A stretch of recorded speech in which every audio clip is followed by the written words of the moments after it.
Hello friends, today we are going to see types of image processing. Those who are watching the video for first time, don't forget to subscribe our channel for more updates. Let's get into the video. There are 5 main types of image processing. First is visualization, second is recognition, third is sharpening and restoration, fourth is pattern recognition, fifth is retrieval. 1. Visualization. Find objects that are not visible in the image. 2. Recognition.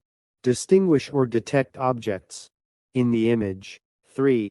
Sharpening and restoration. Create an enhanced image from the original image. 4. Pattern recognition. Measure the various patterns around the objects in the image. 5.